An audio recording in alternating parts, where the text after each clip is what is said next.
Got to talk about all the rogue challengers that I think you're going to be seeing this March.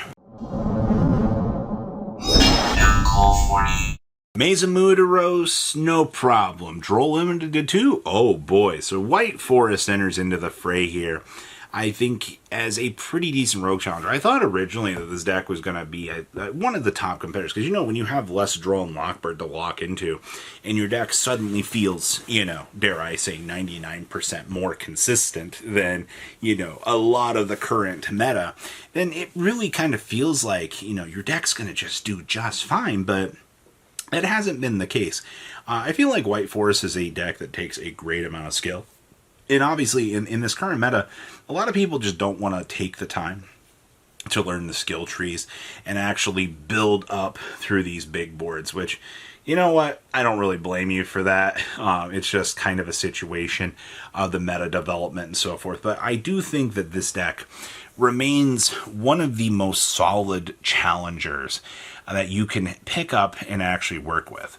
DDD, I am kind of impressed. I've randomly looked at 4 regionals out of the last 2 weeks, and I've seen DDD popping up a lot. There was one build that was playing Fiendsmith DDD, which I'm not exactly sure how intricate the locks get on that deck, or, you know, what the payoff is for. Well, I mean, the payoff is Fiendsmith cards make deck, make Wave King Kaiser way more consistently, and, you know, you have the end board piece that you kind of want to be seeing. We all know why you're choosing to play that is because Wave King Kaiser is just a broken card, but everything that it feels like the DDD deck can do right now, there is some sort of initial payoff at the end of the rainbow, and it's kind of worth exploring, dare I say. I'm kind of excited to see what more players are going to kind of gravitate towards with these ideas, but for the time being, I don't know, I think DD is a pretty decent challenger. Mermail, so you lost the water barrier statue, and you gained first penguin, which, hey, consistency aside, or consistency upgrades, check. Like, that's a good thing. But then we just start to explore the Tetsu Erat Newman shenanigans, and you basically realize, oh, hey, you know, we did get an initial payoff here. You know, the deck's problems have kind of been fixed in a way. It's just you don't have the water barrier statue to go, oh, auto win button. You know, you have to build up towards these, you know, particulars, and I think you can do decently well with that. All right, it's obviously it showed some recent results. It's got a couple of regional tops. It actually just won a regional 2 weeks back. So I think water is here to stay. I just think it's one of those decks that takes a great amount of skill to know what you're doing and to actually not get shifted all day. Momento. I actually thought that this was kind of cool, man. Seeing Momento Radiant Typhoon showing up at top 4 out of a YCS was pretty great. But I still have to classify this as a rogue strategy because we didn't necessarily see these results being replicated. You know, across 300th YCSs, you didn't see multiple Mementos smashing down the door. You know, it was kind of just one of those scenarios. It was like, oh, okay, you know, this is a one-off. You know, we're doing decently well with this.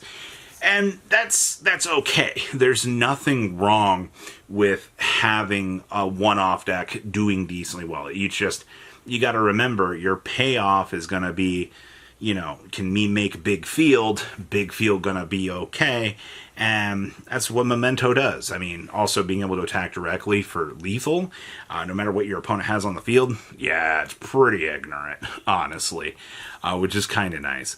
Cool Tunes.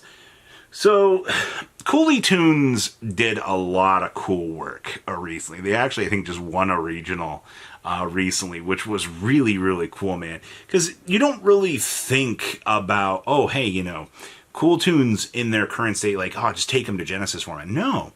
There are people that are exploring this deck in the current spans of the current meta because it's doing decently well as a tech choice. And also level modification, punishing effects, they're in their own right have ways to really screw over the opponent. I kind of like that.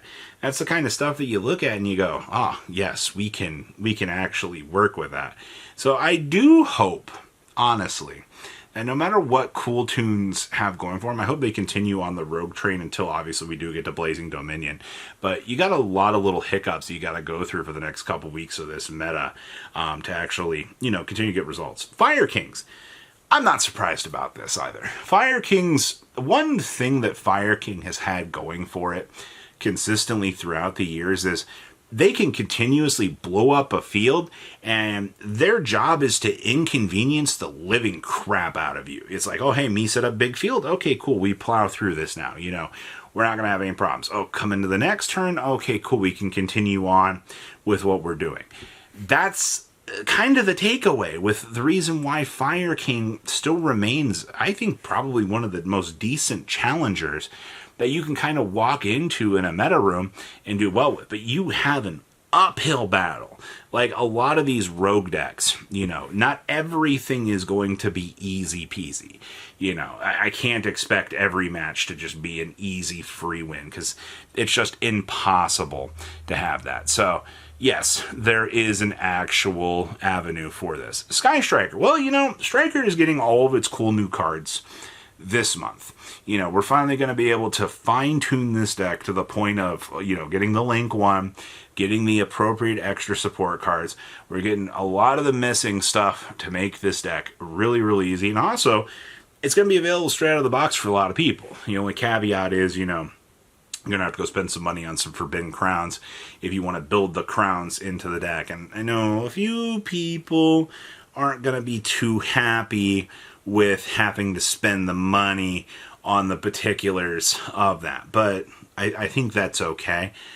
There's got to be some give and take with Striker. But when you think about the way that Striker plays with all of these upgrades, I think it's going to be kind of nice to actually have a deck that's going to feel kind of decently easy to flow with into the current meta, because God knows we need it, man. We need Striker to find... We've been waiting so long for these cards. It's crazy. Brigade. So I would probably branch this underneath Yummy, but I did want to toss it down here because, Brigade you can slot into Fire Kings. You can slot it into Yummy. The Brigade package as a whole just does a lot. Obviously, your payoff is like Shirag via Interruption with the Trap card, and your goal is to kind of filter on through that and be able to, set things up and go. It does work. It has its payoff for the end of, the end game. And that's what Brigade's about, right? It's just, what other Beast Warrior, Beast package can I slot this into to actually achieve some results and actually get things to work? And honestly, take your poison. Do you want Brigade Fire King, Brigade Yummy, Brigade Radiant Typhoon? I mean, it all works, man. It just comes down to, what you as the player want to slot in and go. Which brings us to Art Mage. I find this, this deck last format was kind of doing things, it had a regional top here or there, players were kind of figuring it out, but once the meta shifted, Art Mage just kind of fell off. I feel kind of bad for the players that really were gung-ho for this deck, because it had some good reception, but I don't know, at this stage it's just kind of disappointing to see where this deck kind of fell off at. And I don't know, I want to be a little bit more optimistic and be like, oh hey, maybe we'll have a little bit of a resurgence for this. I don't know. We do have the new Power Patron stuff coming, but I mean, we expect Elf Notes and Doom Z to explode up a lot more easily than Art Mage returning back into the meta spotlight. So we'll see. And then we have Crystron. Crystron losing, I think, a lot of the Canine package was the thing that kind of set this deck back a lot. I don't necessarily think that the deck is dead. No, that's not truly the case. But we're just in one of those really weird situations with the deck that it's just... It lost a lot of the tools that it needed to go, but it's still able to do its thing. And obviously, consistency aside, that's just going to be kind of an argument you're going to have with a lot of these different decks is like, was it good enough to set up? Yes or no? And you kind of go from there. So that's what I'm thinking for Rogue for March here. But please, leave a comment down below. Tell me what you guys think. And I'll see your beautiful faces back here in a day, guys. patrons. Thank you.